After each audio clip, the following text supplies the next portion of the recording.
Good morning. I'm Digveer Jayas, Acting Vice President Research at the University of Manitoba and University Representative to the Natural Sciences and Engineering Research Council of Canada. This event is being organized under the auspices of the NSERC and the University of Manitoba, with the funding support from many of the sponsors, and I will talk about them in a minute. I'm very pleased to welcome you all to the third annual Science, Engineering, and Technology Day, or SAT Day as we call it. This year we have added the unique feature which you would have picked up a brochure which looks like that. If you have not, please do pick one either during the break or before you go home.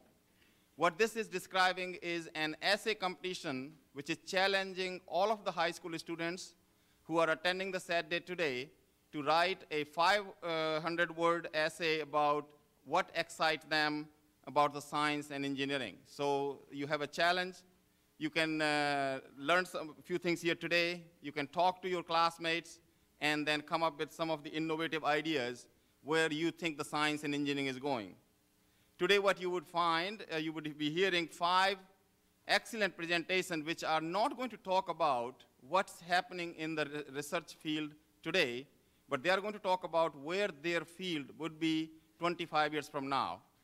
And you can imagine in 25 years who is going to make that happen? It's you.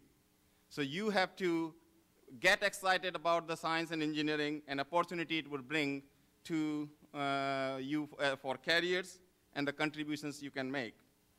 Another thing I want to point out is that these presentations would be available on the website, and the address for the website is given right there at the bottom in the blue banner, www.umanitoba.ca/research/SAT. Over the next few weeks, the presentations would be posted at the website, and you are more than welcome to watch or tell your classmates to go and watch these presentations. We are also planning to prepare a DVD, and the copies of the DVD would be made available to all of the teachers who are attending, and also those who could not make. We would send to every high school a DVD of those presentations. Today I'm very pleased to welcome 250 of you. We have students and teachers from 40 Manitoba schools, including 18 schools from city of Winnipeg. And this year, first time, we also have 2 groups visiting us from our neighboring provinces, Ontario and Saskatchewan. I want to welcome you all, but a special welcome to people who have made a trip to come to this day from out of Winnipeg, and a warm welcome to groups which have come from out of province. So, as I mentioned, to organize an event like this requires significant resources, and this year we are very lucky to receive support from the province of Manitoba through Ministry of Science, Technology, Energy and Mines. STEM is how commonly we refer to at the university, and STEM provides significant research support to support research in all fields at the University of Manitoba. And we are thankful to the provincial government, and also very pleased that Minister Rondo, who is the Minister for the Science, Technology, Energy and Mines, is here today. So we thank you, Minister, for all the support, and look forward to hearing you soon.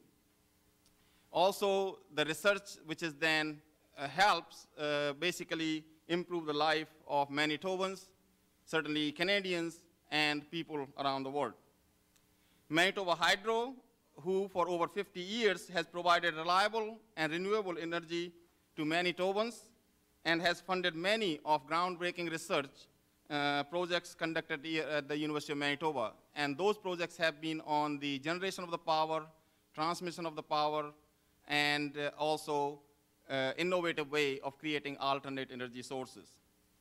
Association of Professional Engineers and Geoscientists of Manitoba is a professional organization which ensures that the public interest is protected and promoted through professional excellence of engineers and scientists. And if you plan to be practicing as engineers or geoscientists, you would be working and dealing with the Association of Professional Engineers and Geoscientists of Manitoba. As I already mentioned, this activity is sponsored through the Escher Prairie Office. The Natural Sciences and Engineering Research Council of Canada is a national funding agency which funds research in all fields of sciences and engineering. It's one of the 3 agencies. And the Prairie Office is tasked with the strengthening of the research capacity in the Prairie region and thus helping region build a more innovative and sustainable economy. And of course, the University of Manitoba, through my office, provides support in terms of organizing the event, and when we don't have enough money, then complete the shortfall. So I thank certainly the outside sponsors for providing contribution to make this happen. As I mentioned, today we are lucky enough to have one of our sponsors here, the Honorable Jim Rondo, Minister of Science, Technology, Energy, and Mines, and MLA for Assiniboia. He was first elected as MLA for Assiniboia in 1999. He was appointed legislative assistant to the Deputy Premier and the Minister of Intergovernmental Affairs in 2002. In 2004, he was appointed Minister of Science, Technology, Energy, and Mines. Prior to entering politics, he had an extensive career in education, so you can see why this today is closely of very interest to him.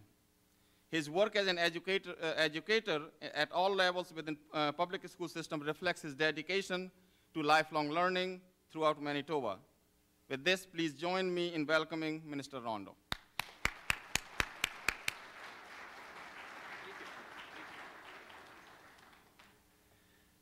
Thank you very much, and I'm very pleased to be here. And I'm pleased to bring greetings on behalf of the Premier, the Government of Manitoba, and of course, my department. And people often wonder, well, why do I think I have the best department in the government? And the reason why is because science, technology, energy, mines, and climate change is part of my responsibility, and that's our future. And we need science and engineers and people to plan for the future. So I'd like to thank you for being here, because that's why we're sponsoring it. Because if we plant the seeds now, they grow the seeds now, we'll have a good future. And if we don't, we won't. And so that's part of my department. So I'm very pleased that Dr. Dick J.S. has planned today. I'd like to thank all the people who planned for today. I'd like to thank the people who came from long distances. I understand we have students from Saskatchewan and Ontario here. Welcome to Manitoba. I'd like to thank the teachers and students for taking time. I know this is more exciting than math class or science class, but it's nice to see that you took the time and came here.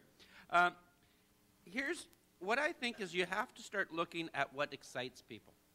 And I know that about 20 years ago, I went to a neat conference on the future, and they talked about some of the things that were happening. I went to California when I was still an educator, and we saw a McDonald's that operated without people. It was all lasers, and they had this weird thing where you could pass a money card across, and they'd do that, and you press buttons, and all of a sudden your food came out. And 20 years ago, I thought, my God, how could they have a card that you could wave, and it would take money from your bank? How could you have a complete McDonald's that would do everything electronically with robots on this? And I thought it was amazing. And guess what? That's now possible. And so they also talked about all the new inventions we had. And I can still remember at the time, they had this computer, and it was about the same size as this desk, and they said, you know, pretty soon we're going to have computers about this big. And I laugh now because I just bought a little tiny iPod, which is about this big, which has more computing technology than what used to happen in a whole room. So things are happening, and they're happening because science and engineering is moving forward. If you're looking at all the changes, whether it's virtual reality center, just last year I went to EA Sports and saw how they're planning on doing gaming, where basically you can play badminton with motion sensors and all this, and you just take your racket and play in the middle of the living room. These are happening, and they're changing now, and science, engineering, people are making that happen. So I hope what happens is you take the day and the opportunity to see what these people are doing, the things that they're talking about in the future, and then they excite you. They excite you so that you can then take your time, apply yourself, get the training and education, and make a difference. And you know, it's interesting because you now say, what is possible? And I look at what Obama said yesterday. And his idea is to talk about green energy. It's to talk about science and technology. He's talking about new vehicles, plug-in electric vehicles. He's talking about huge changes in the healthcare system where prevention is there. Well, that's stuff that you can, if you apply yourself, make huge differences. Differences not just now, but for the future. And if you think about what Canada's done, we've invented canola. We've done things for diabetes. We are world experts in HIV/AIDS. We're doing some wonderful things with composites. So these are things that aren't some idea that's way out there. It's what's happening now. So what I hope you do is you look at the rapidly changing knowledge sectors. I hope you get excited. And I hope you want to make a change. And I know that at one point we had a chance to talk to Mr. Gates, and he talked about what he wanted to do. And he was sitting in his garage, scraping together money, and he had concepts of what he wanted to do. And he was tenacious, he was focused, and all he said was he had an idea. And he was strong enough to push and push and push and make that idea happen. Now, he's done well. Why? Because he had a goal, he had effort, he had IQ, and then he went out and did it. And, you know, $52 billion later, he might have succeeded. And I look at you and I say, get excited. Ask questions. Dream. Because I think what's happened here is we have some people from the U of M who've taken their time and expertise, brought together some money, and why that is we want to plant that seed. We want you to get excited. We want you to see what's possible out there. Because I look at that first meeting where I went there 25 years ago in California, and it was neat. The one thing that I can still remember is we walked in 25 years ago. That was probably before a lot of you were born, or all of you were born. And we started this conference. And the guy who was speaking talked about this McDonald's that was being designed and talked about these things. And then a remarkable thing happened. Later on, at the end of the thing, 20 minutes later, a copy of a speech came in. He just spoke, not from notes. And a copy of a speech came in, translated into 5 languages, and you could get that. Where a computer could actually voice recognize and transcribe what he said, and then actually correct it. You know what's funny is that I couldn't believe that that type of technology could possibly exist. And now, you know, you use type of that technology every day. And it's because people dream, people work on it, and do it. So I hope that you get very excited about what you can do. I hope you get turned on and ask questions. Because if we're competing, and when we're competing, we're not competing just in Canada, we're not competing in Manitoba, we're competing worldwide. And this is a neat thing. I own, myself and my partner own a graphic arts animation business. And we won an Emmy for doing the Super Bowl, the best in the world, best design in the world. And we did it out of Manitoba. And it was neat because we walked up in New York, you know, there's these thousands of people sitting there, and we walked up to the front stage. And everyone said, holy, how can you compete with New York and London, England, and China, and all these? And the answer was, why not? It's not why you can compete, it's why not. And the answer is, there's no reason why not. You can compete, you can do it, and the globe is the market. I hope that you get excited. I hope that you have the tenacity to continue. And I encourage all of you to seize the moment. Because the only bad feeling you'll ever have is regret. So take it, run with it, and achieve your goals. Because I think that you can achieve anything if you set your mind to it. So thank you. I'm glad that we can sponsor it today. And thank you, Dick, for spending the time and effort for making this day possible. Now reach for the stars and achieve it. Thank you.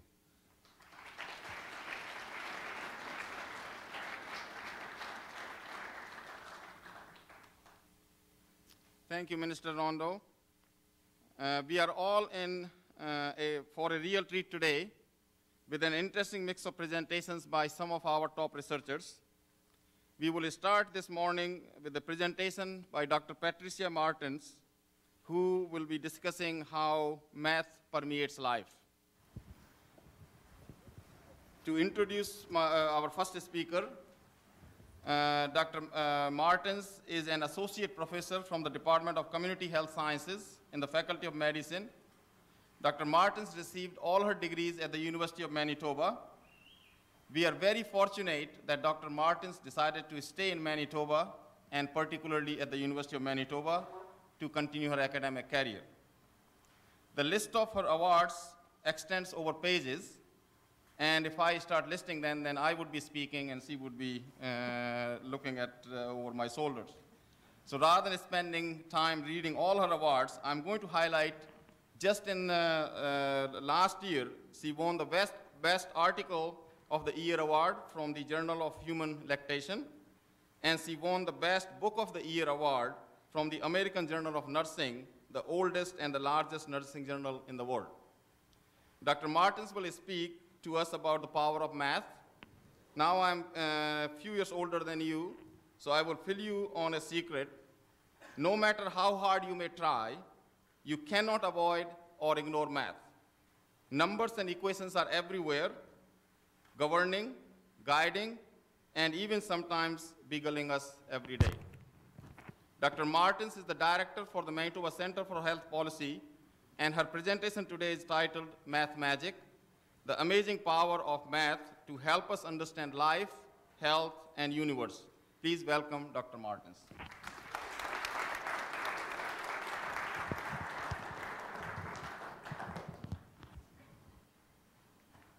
Thank you. It's a real thrill to be here today, and it's a real thrill to see some people from outside of Winnipeg. I have a little secret to confess here, and that's that I used to be, a long time ago in the early 70s, a math teacher myself, math and science, and so I happen to know that those math classes are probably just as exciting as what's happening today. So welcome here, and I'm thrilled. I've always had a passion for math, and when I was asked to speak about math today, I thought, well, that's something I haven't spoken for a long time. Sometimes we think that only genius types really understand math, and I don't really think so, because I do a lot of math-related teaching in biostatistics and the Faculty of Medicine to medical students, because that's my area, to relate mathematics to health. So I think really all it is, it's all about counting. That's what math is.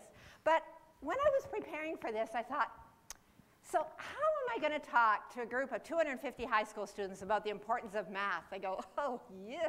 So I thought, okay, this is what I'm going to do. I do a lot of traveling. So every time lately that I sat next to somebody in the airport or had a casual conversation at conferences, I said, so, tell me, what's the importance of math in your life? And it was really neat because I had this incredible ability to find out these, insanely interesting stories from a whole range of people, not just us science types. And so I'm going to walk you through some of those conversations today, but before I do that, I want you to turn to your neighbor and fill in the blank. To me, mathematics is, quick. Honesty is the best policy. Okay, thank you very much. Now the attention is back here. I must confess, the first word that I heard somewhere over there was boring, and I won't make them fess up. But I think that I do the same thing when I ask the med students about statistics, and they go, lies, And so I think we have a real bad rap in math, and I don't think that we always understand how math actually permeates everything you do.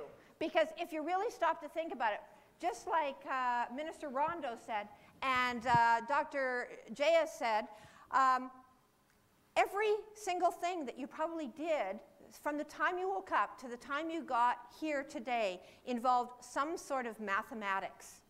And I love this quote, "Go down deep enough into anything and you will find math."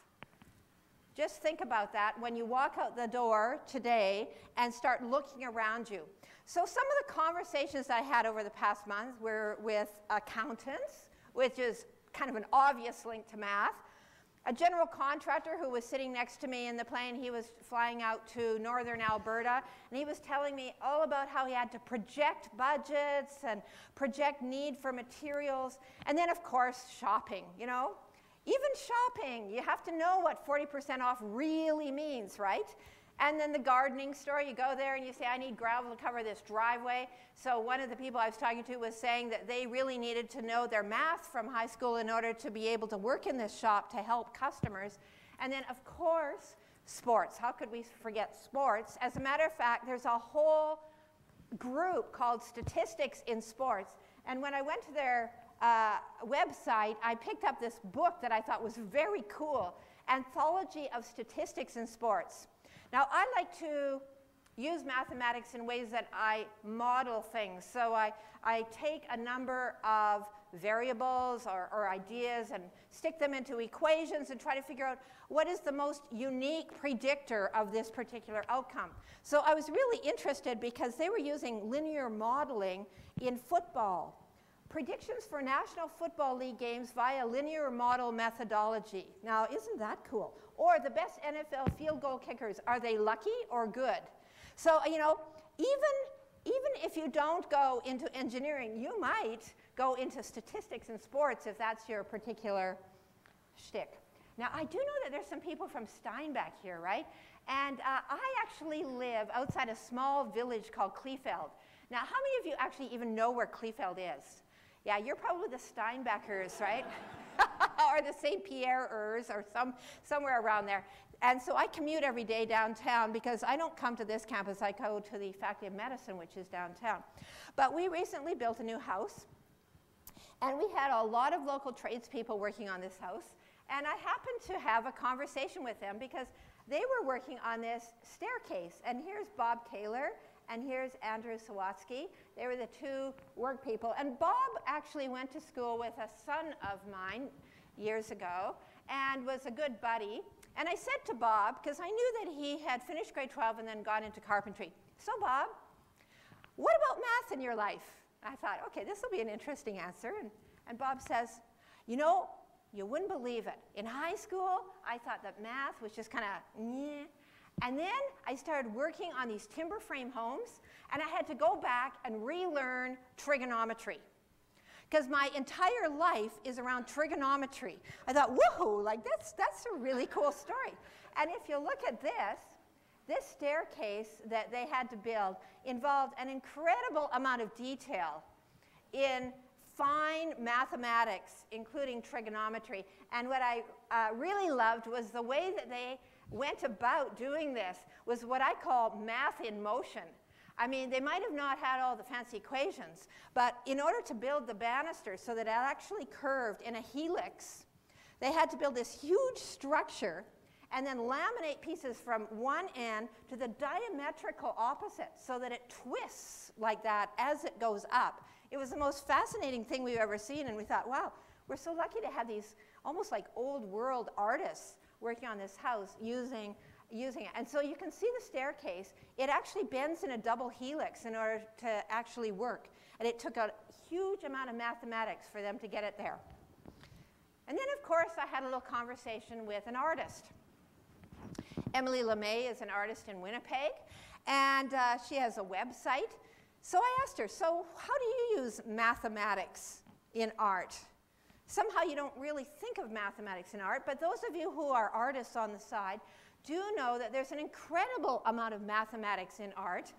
There's all sorts of things about the vanishing point and perspective, but there's also dimensions. Like Leonardo da Vinci's Vitruvian Man is a very common symbol for how we relate to the dimensions of a human body. And it's all about circles and squares, which is quite amazing when you stop to think about it, that art depends heavily on mathematics.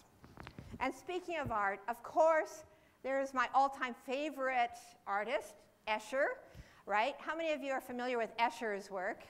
quite a few of you. And how many of you have had demonstrated somewhere in your math class the Mobius ring? Oh, not too many. Well, that's really good, because I'm going to get you up here. Thank you very much. Now, there is a branch of mathematics called topology.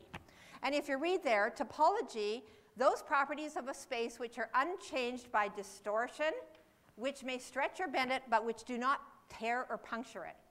Now, I'm just going to show you a little magic in math, because you've got a ring. I guess we could do a ring like this normally, but we're going to put one twist into it, like that. So if you want to hold that, I'm going to tape that. Thank you very much. There's your Mobius ring, just one twist.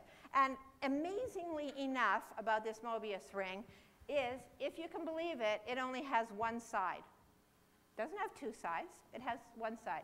And if you look at the ants and go around there, you'll see that the ants can crawl over every side, because the side just keeps going and going and going all around the inside and the outside.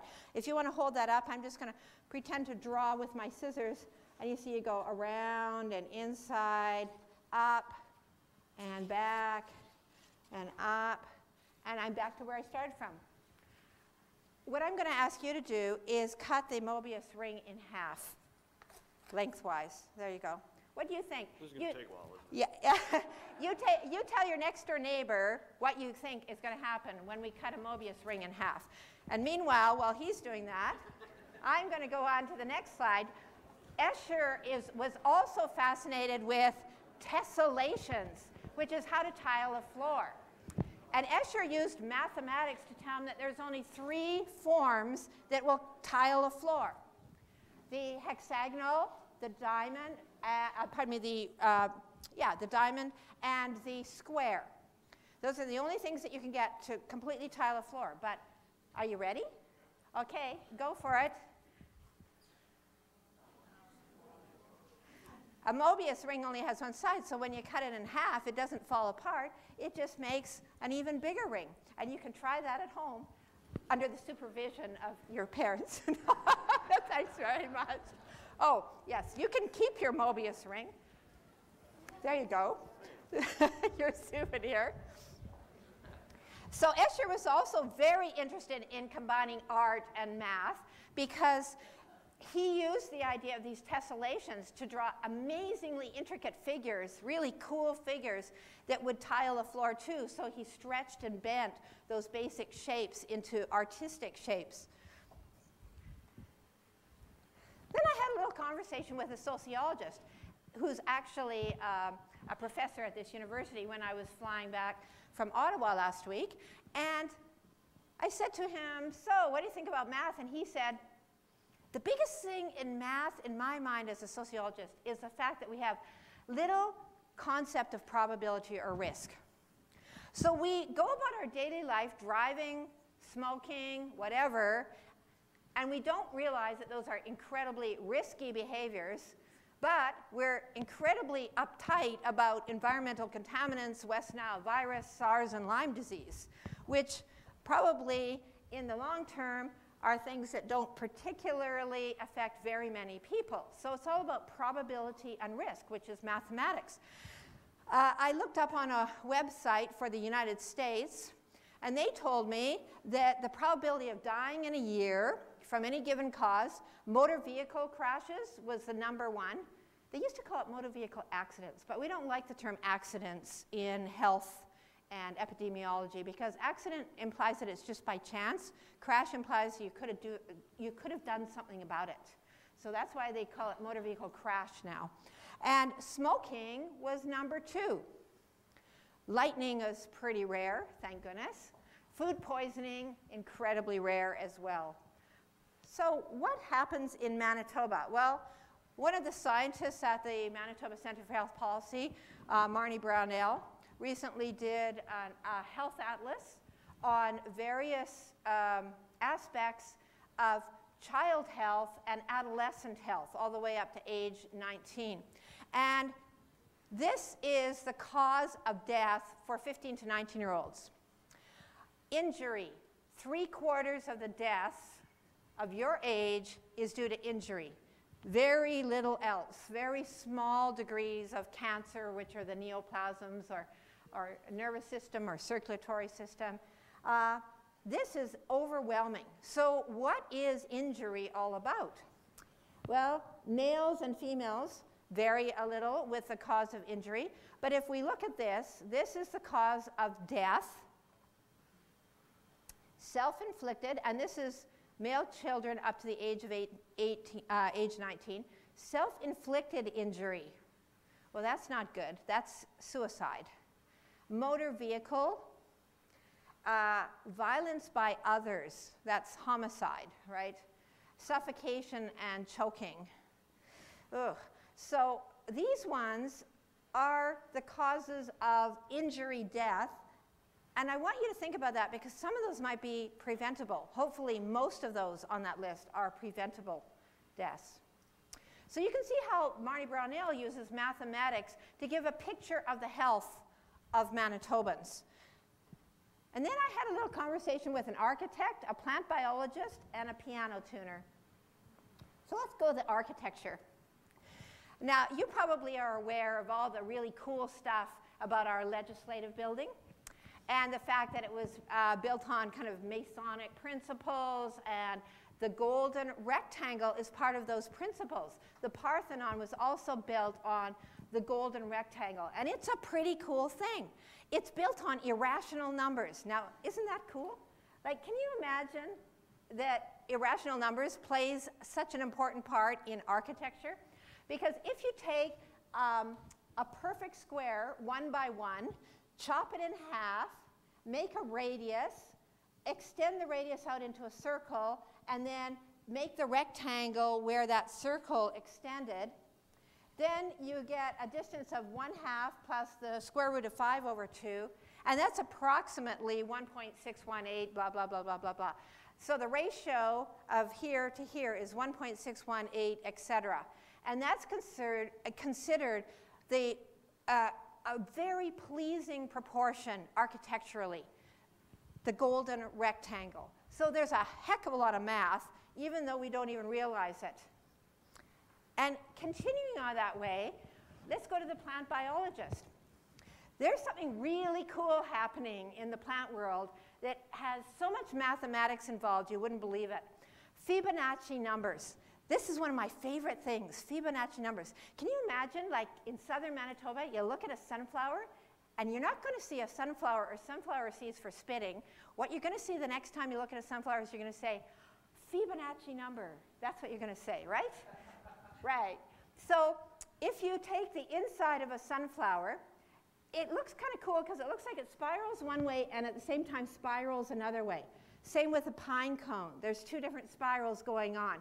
And those spirals are Fibonacci numbers, and I'm going to explain that. A Fibonacci number is simply where you start with 0 and 1, and then you add 0 to 1 and you get 1, and you add 1 to 1 and you get 2, and you add 1 to 2 and you get 3, and so on and so on and so on. That's the Fibonacci sequence. And you've probably come across that in your algebra classes. One of those Fibonacci numbers is 34, and another is 55. And if you take pine cones and sunflowers, and you actually draw the lines in there from the spiraling of one way versus the other way, that's 34 and 55.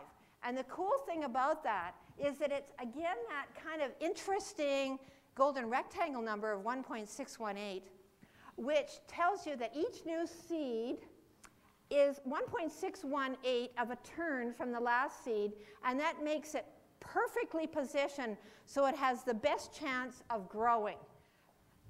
All seeds are equally spaced, and that would not happen unless you used an irrational number. Pretty cool, eh? So there's all sorts of interesting stuff like that in the plant world, all sorts of mathematical calculations. Then I had a piano tuner in because we moved our piano, and he was telling me all about this really neat stuff in music and mathematics. And there's a whole website called Music and Mathematics. And actually, our Western music is tuned to what's called an equal temperament tuning. And wow, logarithms. Here's where you get logarithms. logarithmic equal divisions between the tunes is how they tune a piano.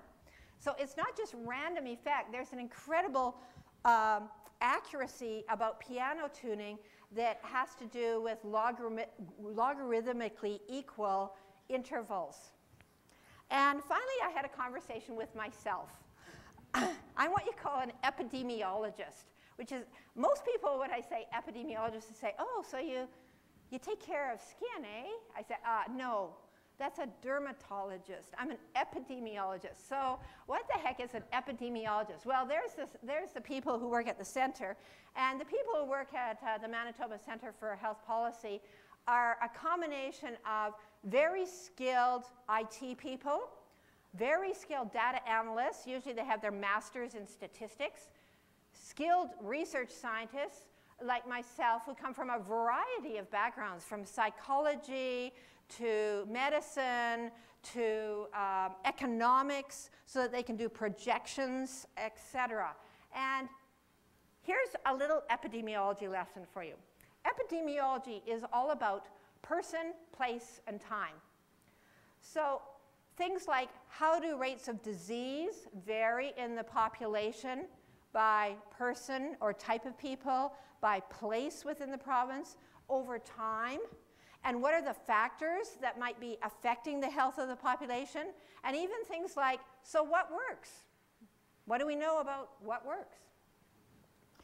Actually, that's the title of a research report that we released last April, and it was a lot of fun to do that report, actually. I just loved it because we were able to explore long-term trends of different health outcomes throughout the province, and even use geocoding, which obviously is a type of mathematics where you can get down to small area variations and see, so what's working in different parts of the province, and what's going on in that parts of the province to give us a hint.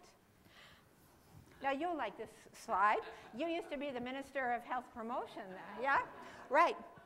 Sometimes you put a program or policy into place, and it really kind of undoes the good that something else is putting into place, right? So you have to be really, really careful when you do intervention.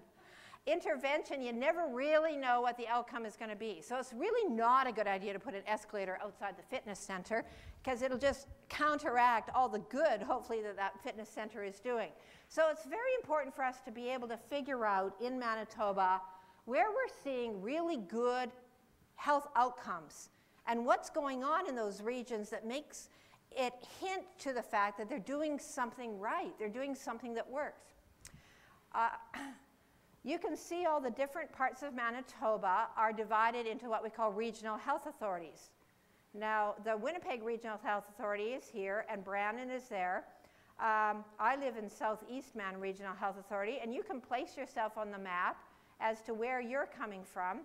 And for the purposes of the next few slides, I'm going to call the 3 northern regional health authorities the north, the 3 middle ones the mid, and the 3 southern ones, but not Winnipeg or Brandon, just the 3 southern rural ones, the south. So you're going to see some stats about yourself for wherever you have come from.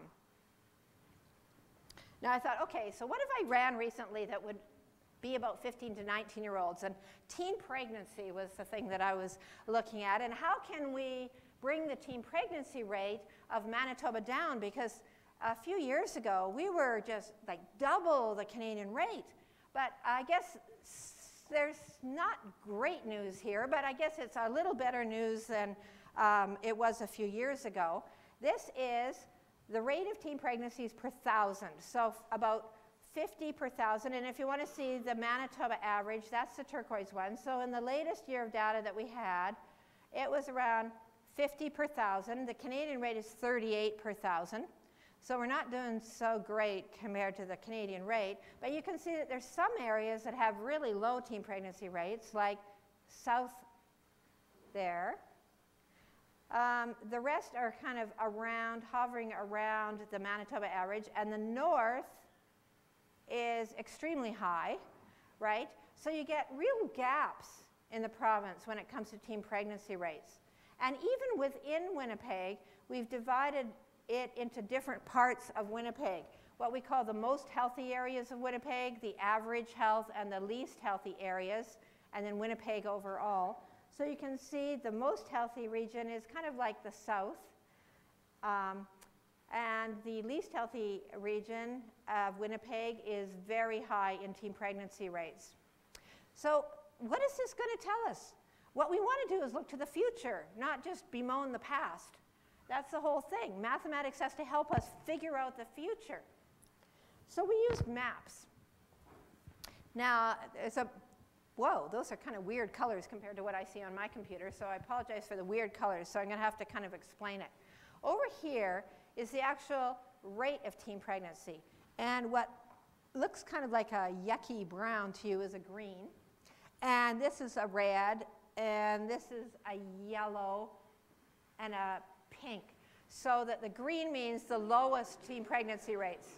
Sorry, yeah, I really am not colorblind, but wow, that could really buzz me out. So anyway, the green means that it has very low teen pregnancy rates, and you can see that there's this greenish here and in Winnipeg and in Brandon, but there's some that are kind of the lightish green, which is not the best rates in the province, but almost the best rates. There's some sporadic areas up here that have that.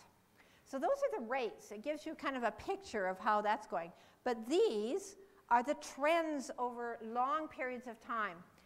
And I'm so sorry that these colors are screwed up on the screen, but this area in here, what looks to you to be kind of a yellowish, is green, meaning that they're trending better than the province. They're getting better faster than everywhere else. And there's a few areas, specifically in the south, and one up in Island Lakes, where they're, even if they have a high or a low, they're getting better faster than the rest of the province. So we kind of want to know what the heck is going on there. So we did some modeling saying, okay, if we throw in all the factors that we think could affect this, like poverty and different age structures in the different communities, so there may be more 15-year-olds or less 15-year-olds compared to more 19-year-olds and less 19-year-olds, all these other things that could affect that teen pregnancy rate. We put that into a model, and still we found one particular regional health authority that was obviously doing something that worked, and that's Assiniboine Regional Health Authority. Is there anybody from Assiniboine Regional Health Authority here? Yeah, right. Well, for some reason, your health programs seem to be working really great to prevent teen pregnancy. And so we went back and said to the Assiniboine Regional Health Authority, so what are you doing? And they gave us all this list of all these teen clinics and preventive programs and combining strategies about reducing sexually transmitted infections along with teen pregnancy prevention strategies. So it was really kind of cool that we would be able to pick out here, and then other regions can say, hey, Assiniboine, we'd like to kind of copy some of the things that you're doing and see if it works. So that's one of the things I do, person, place, and time, mathematically looking at patterns of health and interventions in health. Here's a second little epidemiology lesson. How to design the world for change, and the importance of lots of people doing a bit rather than focusing on a few people doing a lot.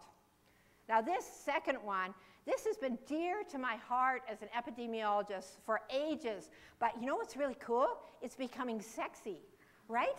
Like that is really the message that keeps on coming out lately, is if we all do a little bit, then great things will happen. Well, I'm going to show you mathematically how that works. So first of all, I want to do a little bit of a lesson here. If you want to look up this article sometime, John McKinley, it's a pretty cool article, and it's about how do you change people's behaviors in a systems approach. You know, there's all sorts of things you can do.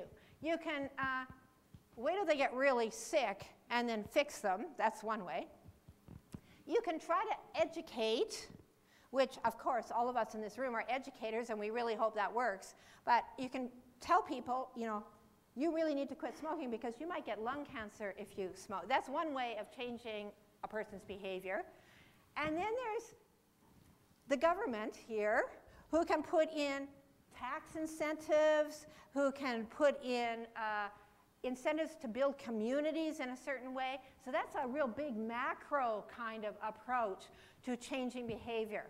And I'm from the Department of Community Health Sciences. And so we kind of favor the left-hand side of that, like the big picture approaches, because we find that's where you get the most population change. The others kind of work, and you got to do them at the same time. You can't just ignore them. But the real systems change comes about from very high-level happenings. Now, I'll give you an example of this. Okay, this says, look out ahead. Unfortunately, the interpretation was a little different than somebody thought, and it's look out, and he's keeling over the edge. And so one of the reactions that we could make to this, I guess, would be to build a hospital at the bottom of the cliff. You know, that would help solve some of those problems, right? We talk about upstream, midstream, and downstream effects. Downstream is that clinical fix after you've already got sick. That's like the building of the hospital at the bottom of the cliff. Well, we need hospitals, but maybe we also need to do something else so that we're not getting the people there in the hospitals. The midstream approach would be to educate people how to read the sign, look out ahead, right? That's an educational approach. That will also help a little bit, but maybe some people don't know this language, so we might have problems with visitors, etc. What would you say the upstream approach would be here? Build a new highway? Yeah, right. Yeah, right. Probably get some infrastructure funding from the Minister of Highways and actually reroute the highway. That would be a systems approach which would be hugely important with reducing the injury rates at the other end of the day. So when you're looking in your future careers, wherever you find yourself, look for big systems approaches. Here's a kind of a cool one that I came across in Australia. Actually, I was in Tasmania. How cool is it to be invited to speak to a conference in Tasmania? You know, I thought, oh, hey, I really made it here. I would never get to Tasmania if I hadn't been asked to speak there. But Tasmania, this little island in between Australia and Antarctica, is really beautiful. It's kind of like Vancouver Island. I went into the hotel, and I couldn't turn on the lights. I thought, what the heck is going on? I asked, like, don't their lights work? And then I noticed this thing on the wall, and so it looked like I was supposed to stick my card in there, and so I stuck my card into there, and lo and behold, all the lights worked. And so when you leave the room, of course, you got to take your key with you, so you take it out, it shuts down all the electricity if you left lights on. That's a systems approach, right? That's a huge, you know, there could have been a little label saying, please turn out the lights. But this, it forced me to turn out the lights, whether I wanted to or not. Very cool. And here's another one. Okay, here's another systems approach.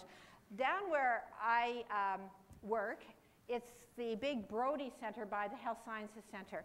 And this is a gorgeous atrium area that comes off of McDermott Street. In the wintertime last year, they were having a lot of problems with huge drafts coming through the regular doors. So the engineers of the university decided they would put in a whirligig door like that, because that would prevent drafts. Well, I think I must have had a traumatic experience when I was a kid in a whirligig door. As a matter of fact, I can remember it, being caught in a whirligig door, I think in Eaton's or something, when I was a little kid, spinning around and around and not able to get out, and people were whipping in. So I have a huge aversion to whirligig doors. And you know what? I think I'm not the only person in the universe. I see a lot of people trying to avoid them. And there was a handicapped access door right beside there. So what happened is, instead of solving the problem, most people just took the easy route of going through the door just to the right of there. So the engineers soon discovered that this wasn't going to really help with the drafts. So what did they do? They tried the education approach, right? Okay, we're going to put up a nice little sign and say, please use the revolving doors. Did that change people's behavior? Hardly at all. Hardly at all. Most of us were very resistant to that revolving door, so we just politely ignored the sign and just used the door. So I guess they figured that out too after a week or two, so they put out another sign. To open door, use door operator button. There is a 10-second delay. Now, if you have ever stood in front of a door and waited 10 seconds, it seems like an absolute eternity. Unbelievably slow. So you know what? I have started using the revolving door. This is a systems. It's a nudge. It's a nudge to make the right behavior the easy behavior. So we have to figure out, through mathematics, through engineering, through architecture, through whatever you put your brain to make the right choice the easy choice and find ways to build healthy choices. In the way we design buildings, you should have the stairs there and the elevator slightly hidden, right? That's one of the subtle ways to nudge people into the right behavior. Our taxes, what do we make expensive? That's a hugely important nudge. How do we tax farmers? How do we tax people who buy things? All of that will change their inherent behavior. I want you guys to brainstorm during the day, during your coffee breaks, what are making the right choices, the easy choices for young people when it comes to things like reducing motor vehicle crashes, the long-term effects of smoking, suicide and homicide, some of those top things that we saw as top causes of death. How can you make the right choice the easy choice? The importance of a population perspective on public health. Remember I told you that we're all doing a little bit for the out goal is really a statistical concept. Well, this statistical concept is called the Rose's theorem. The Rose's theorem. And it says a large number of people at a small risk may give rise to more cases of disease than a small number who are at high risk. In other words, if we can all just get a little bit healthier, it's going to make a huge difference to our health care costs compared to focusing on the very, very, very sick people. That's what that is saying. And I'm going to show you what I mean.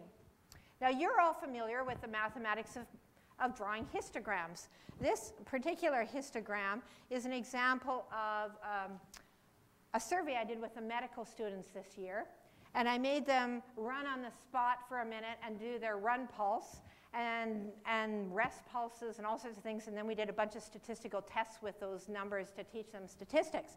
So this is up the y-axis is the number of people. And on the x-axis is groupings of pulses. So if you had a pulse rate between, let's say, 92 and 104, then you were part of that bar. And that's called a histogram, and you all know that. And if you got finer and finer and finer groupings of histograms and more people, sometimes those histograms will show what we call a normal distribution. Now, how many of you have taken in your math classes about the properties of a normal distribution? It's not really taught very often in high school, but it's an incredibly important concept in statistics. So I'm going to tell you a little bit about normal distributions. So if you get a perfect normal distribution, it means essentially a few things. First of all, most people are average. That's what it's telling you. So the bulk of people are in that hump of some kind of average result. And then you get about 2/3 of the people that are about halfway between the real untypical and the typical. 2/3 of the population is in there. So if you see the fine black lines, if you go out one from the average and one down from the average, that's 2/3 of the population. And then if you go the 2 up and the 2 down, that's 95% of the population. So if you happen to have a result that was either really high or really low, you're in the weird category. You're in the 5% of the population, 2.5% on one extreme, 2.5% on the other. Now, this is really, really important when it comes to population shift, because the way you see it right now, let's say that we were measuring blood pressure levels. You'd probably get something like a normal distribution in the population, and half of the population is going to be higher than average and half lower than average. If you can just slide the curve over a tiny little bit, so it doesn't really look like a big difference if you took the average, what happens to the population? It's quite incredible, because now, instead of 50% being above the green line, only 31% of the population is now in this part of the curve. Huge change in the population level, even though there's a tiny change in the average. Now, make yourself a normal curve. Okay, everybody make yourselves a normal curve. Okay, look for an up and down seam on the wall somewhere, and use one eye so you get, you're eyeballing it, so you put the top of your hands right up and down against that wall, just like it's an average, and then just do a little slide over, and you'll see how much chunk of the wall is removed just by a little slide. And then you'll see what I mean by tiny little change in the average of the population has a huge difference in the proportion of the people that we would call healthy or unhealthy. So if we always just focus our approach on the really sick or the really risky, and we slide them over a little bit, sure, it helps a little, but not like a whole population shift. You know, I went to university in the 60s, and you know, 60s were kind of the flower power people, and I'm sure some of the people in this room went to the university in the 60s and early 70s too, just like me. And our symbol was what? All right, that was our symbol. But I'm trying to change the symbol of this generation, and I'm trying to change it to this, right? Shift the population. That's what I want the new symbol to be, is we can all do a little bit, and we can all get a little bit healthier, and it's going to make a profound difference at the population level. One of my areas of research, as you heard from the introduction, is actually in breastfeeding, or lactation is the term. I do a ton of research in mental health and all these other things, but a lot of my research focuses around this. And I just want to give you an example of a population shift, and why in Canada we're so supportive of trying to put hospital policy in place to increase the breastfeeding rates. You know, there was a big study that was done by a Canadian scientist, Michael Kramer, and he found through a randomized trial that if babies are breastfed, then there is actually a shift of 4 to 7.5 points difference in the IQ later on. Wow. I wasn't breastfed, so I'm one of those deficient kind of, you know, but oh well. But at the population, now this has often been dismissed by those people who say, well, that doesn't sound like terribly much, like 4-point shift. Who gives a rip? But you forget about the population effect when you say something like that at the individual level. So IQ is centered around 100. The standard deviation, or those little black lines, is 15 and another 15. So if you have an IQ of 130 to 70, that would be 95% of the population. And if you have higher than 130, you're in that rare 2.5% of the population. But if we could let's take a whole group of non-breastfed babies, like bottle-fed babies, and suddenly, miraculously shift that to breastfeeding, even if it had a very tiny little slide, now we've only got 40% of the population below 100, and a half a standard deviation slide, you've got only 31% like we saw before. Amazing. Amazing shifts from a little tiny bit of health difference for every single person gives you the shift.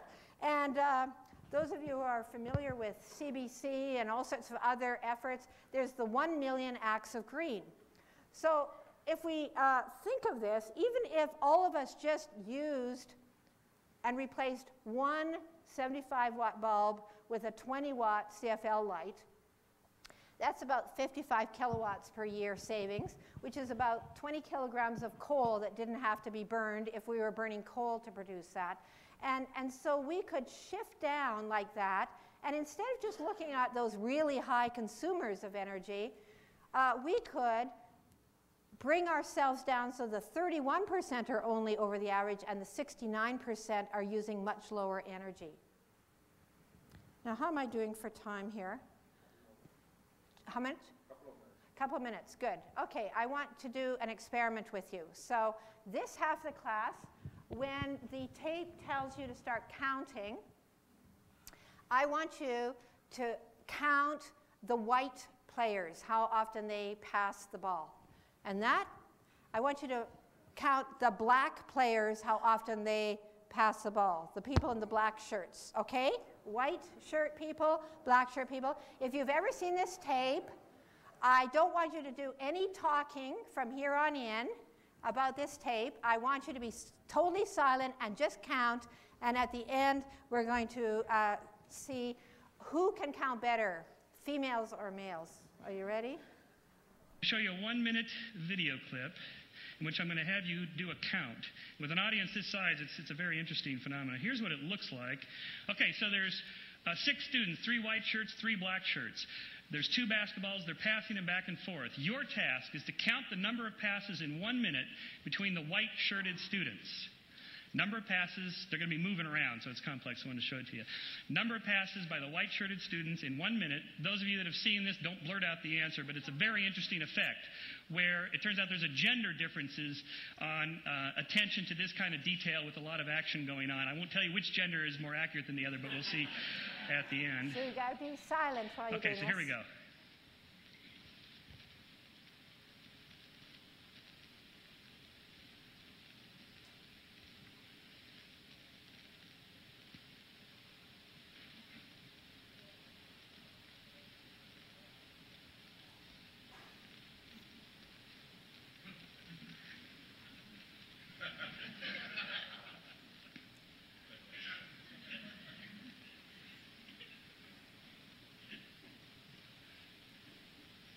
Okay, how many did you get?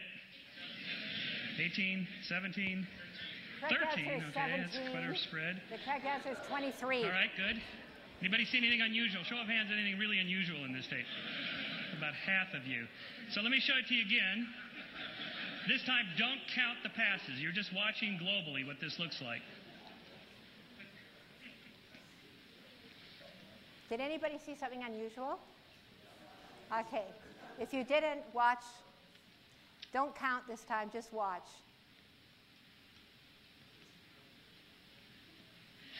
Here we go. There's a gorilla in the middle of this. How could you not see a guy in an ape suit? Come on. How many of you saw the gorilla the first time? Honestly now.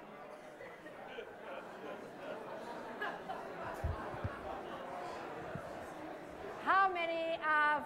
Now, I just did an experiment with you, a numerical experiment, because I saw this and I did not see the gorilla the first time. I want you to be honest and say, how many of you did not see the gorilla?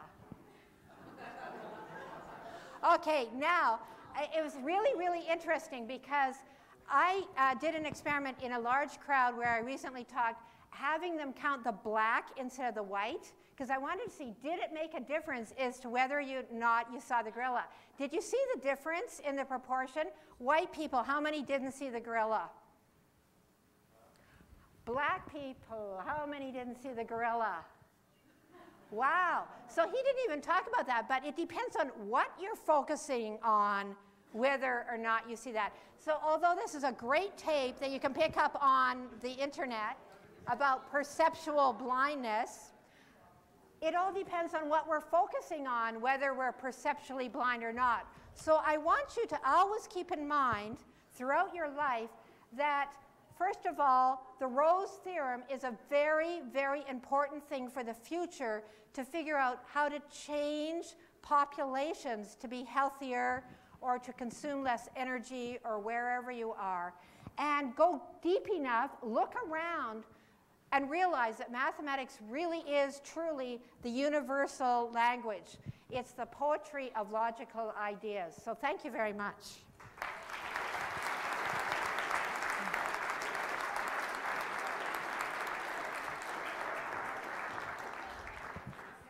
Take a couple of questions. Sure. Thanks. We have time for one or two questions. So, anybody have a question for Dr. Marten? Any questions? Great.